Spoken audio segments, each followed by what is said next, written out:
Established as a family business by Adam and Kim Barclay. Adam is our CEO, his wife Kim is our director of design, our head of construction is their son-in-law Sam. So what started as a family business has now grown over the last 10 years. Adam really is a champion of service and quality, and with a lot of the floor plans or the innovations of house designs or property types that we actually generate as a business, it's usually come from a need that Adam has identified in the market, and normally that he tests in the market himself to actually understand how it gets put together, how it works, who's going to live there, why would they live there, what are the problems with this particular floor plan. So there's a huge amount of work that goes on in the background with everything that we do, and we never ask for somebody to invest in something that Adam hasn't tested and tried himself. The way we work is that we site a particular floor plan on a particular block. We've got a team of very experienced drafties who will actually consider fall, soil quality, and then they create a package which is full turnkey fixed cost, which just gives your client some assurity in the fact that they can actually go and lock in a mortgage at that particular package price, knowing that at no time during the construction are they going to be told, oh, we've hit rock and we need another 5,000. That they can actually establish their mortgage and know what this build costs. So if they've actually set aside an additional $10,000 for furniture, that $10,000 will still be available to them at the end of the build to do furniture. I've seen too many people who work with other builders, they don't get a fixed cost, they don't get a full turnkey, they don't understand that at some point during that process they could actually find themselves having to come up with $5,000, $10,000 or $20,000 in order for the build to actually continue, and that there are actual charges or penalties that can be associated with that if they're not able to turn around that quickly. So basically what we've designed is we've designed a level of inclusions using good quality fixtures and finishes. Key core philosophy is that on the day of handover, if you're an owner-occupier or you are an investor, it is the type of property that if you're an owner-occupier, you could back up your car, arrive with your first carload of belongings and a bottle of champagne, and the house is spotless and fully livable. Or if you are an investor, that you know that the keys have been handed over to your property manager that morning, they've held an opening that afternoon, and your first lot of applications are coming through that evening. That's the sort of process that you really want to be working with. You know, time is money, and we are aware of that from investors, and we want to make sure that we're doing everything we can to deliver a property that attracts the homemaker. We've got 8 facades across our range. We've got 4 colour schemes, and there are 2 external colour schemes to each one of those. So the reality is, within a very short, in a really cost-effective way, we're able to customise a home for your benefit. So all of our facades and our colour schemes have been designed to match the requirements of the toughest land vendor. So the land vendor that's got the toughest design guidelines. All of our facades and our colour schemes would meet that toughest criteria.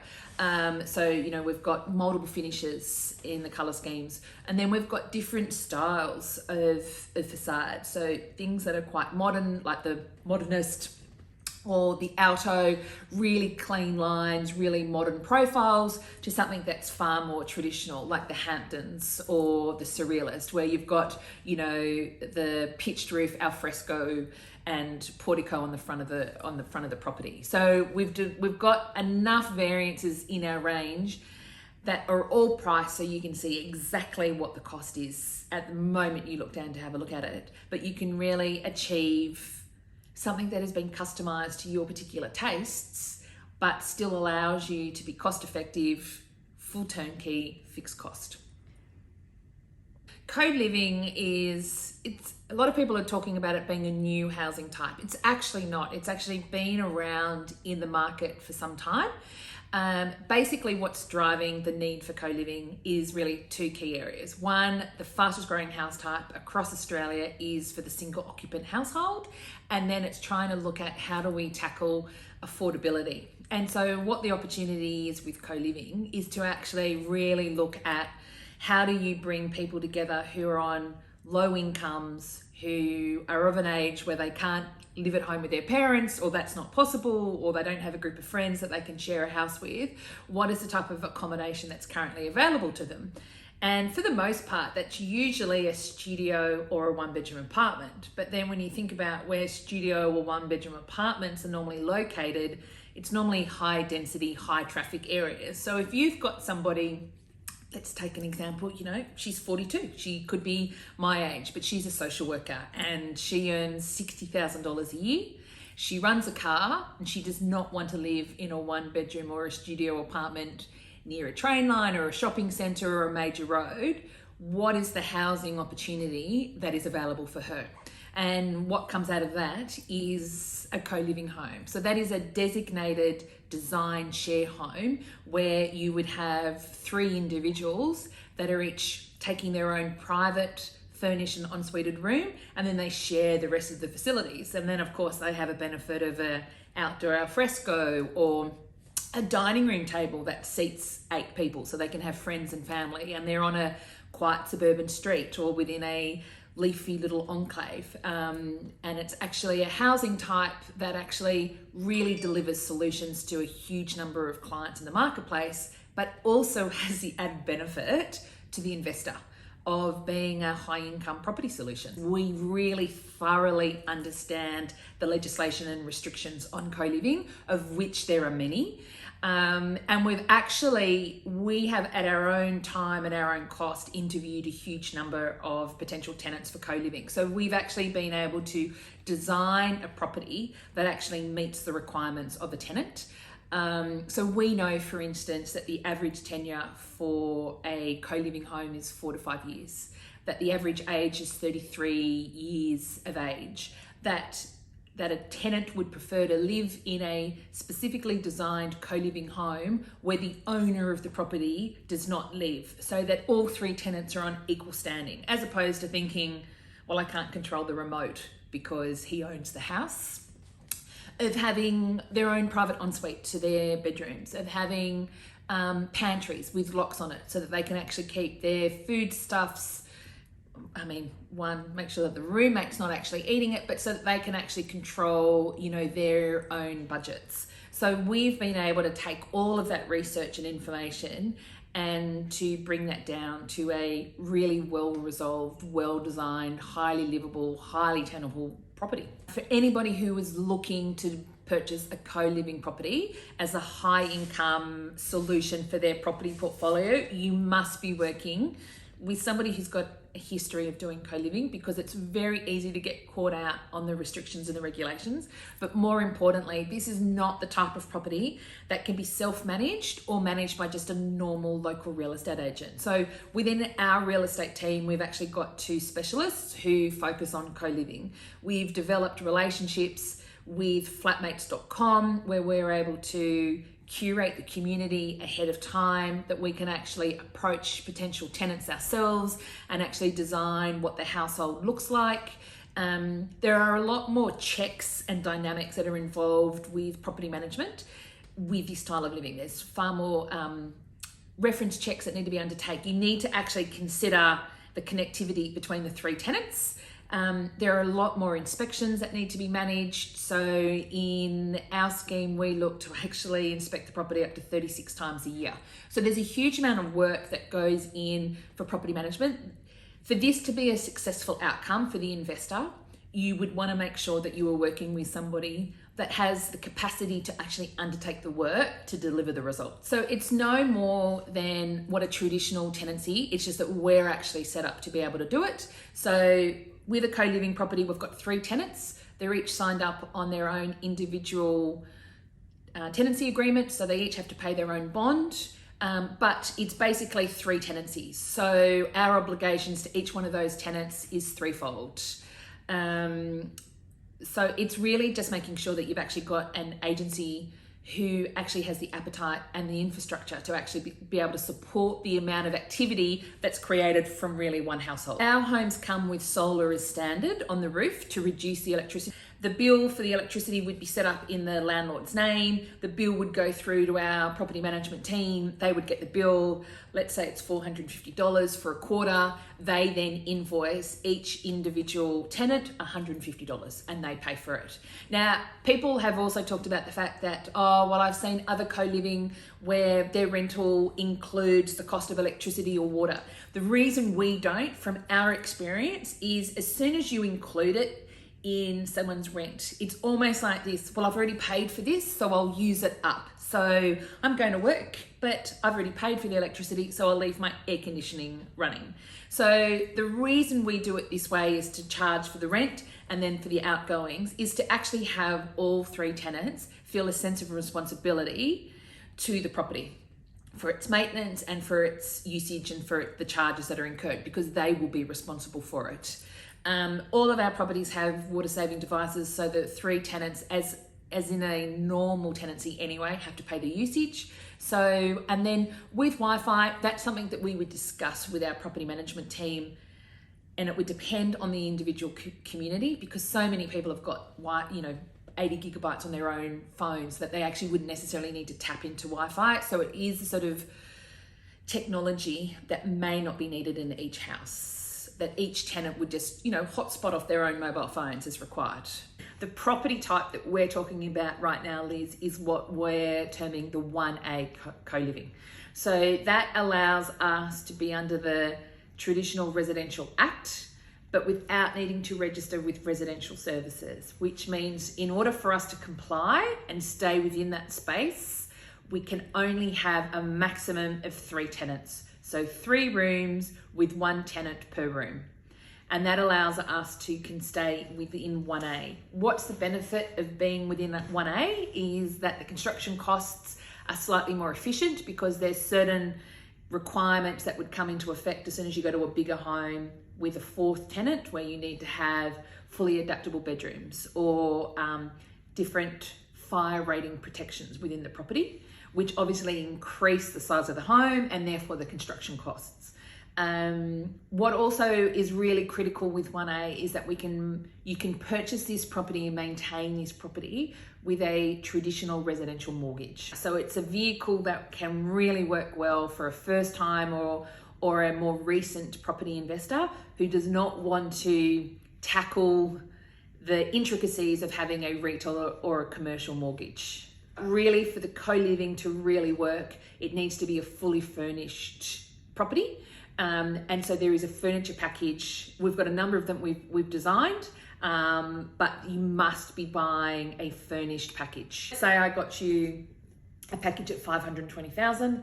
I've got a furniture package at $25,900. So total package price is now $545,900. Just making sure my maths is there.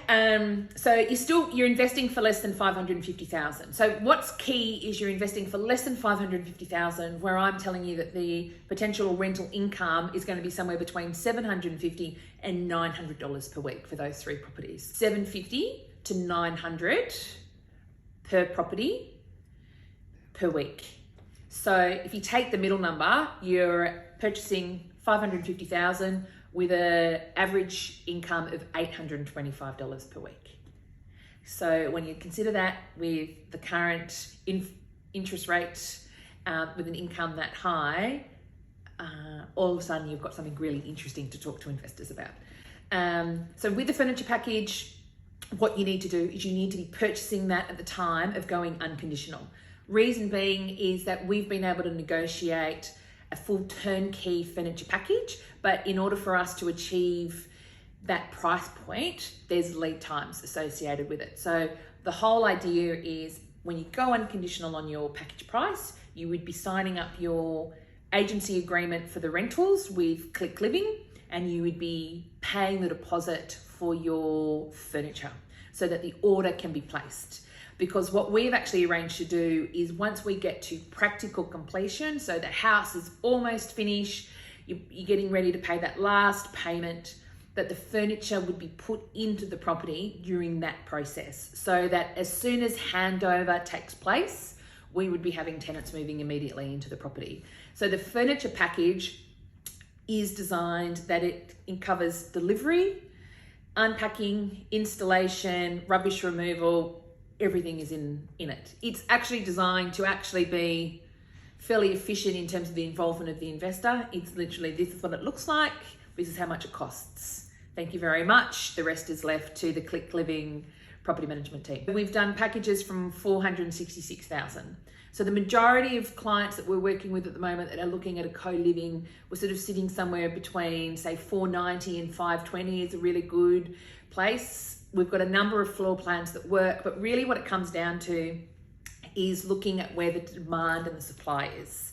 So there are some areas that people have sent me a note saying, oh, I've got a block of land here, could I do a co-living there? I do a review of the supply of rooms that are available and the demand from tenants. And if it doesn't make sense, then unfortunately it's a no, that does not suit a co-living. These properties have been designed to actually provide a solution to a problem that's currently in the market. And that is in the fact that in some of the locations that we've been looking at, we often find that there's 136 potential tenants looking for a room and there is one room available. And as a result, we know that tenants are having to look sometimes in excess of 16 weeks ahead of when they need a move-in date because there are that few many options available in the marketplace. And you can actually do this research yourself. Go onto Flatmates, go onto flatmates.com.au, even type in your own suburb where you're looking and have a look at how many people are looking for a room, and then have a look at how many rooms are available. You'll probably be shocked.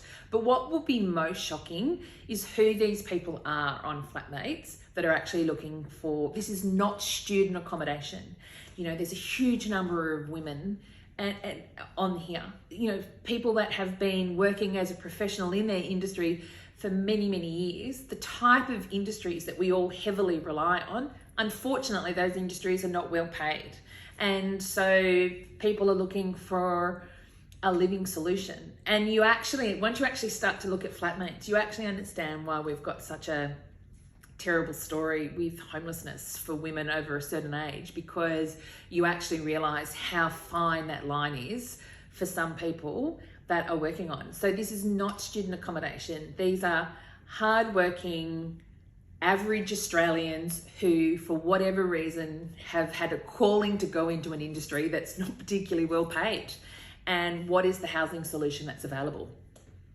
So it's an interesting opportunity and a solution in the marketplace. And at the moment is hard right across Australia, thanks to the building bonus that was announced by the government. It's certainly done its job. So where we're focused on is southeast Queensland, so right from the border up through Sunshine Coast, and then Melbourne, Ballarat and Geelong. Just different price points. So if you've got an investor who's got 520,000, I can find them a package at 490 in southeast Queensland, do the furniture and you're at 520. You come into Melbourne, land price is just slightly higher in Melbourne, so you'd be working with clients that got 100k more. So if you had a client that had 600 or 620, I can get you a package, you know, in Ballarat, but you're paying 570 for that. Plus you add your furniture, you're now 605. It just depends on the appetite of your investor. The returns, though, remain unchanged because that is the template that we have set for co-living. If we cannot see the supply-demand matrix, we'll deliver $250 to $300 per week per room, times 3 rooms, we don't do it. And then we need to actually see what the supply-demand is. If you found me an area that had 6 rooms and 6 tenants, no need. But some of the areas that we're looking at in Melbourne, Ballarat and Geelong and across southeast Queensland, like one of the areas which is Deception Bay, which is on the north side of Brisbane right now today, if you actually went onto Flatmates, there's 83 tenants looking to pay more than $250 per week for a room, and there are 5 rooms available. And then actually have a look at the imagery of the 5 places that are available, because they are the pink bedroom with the king single, and it's obviously someone's daughter's bedroom, and she's moved out, and they've thought, let's get a little bit of additional income. It's not a specifically designed co-living property.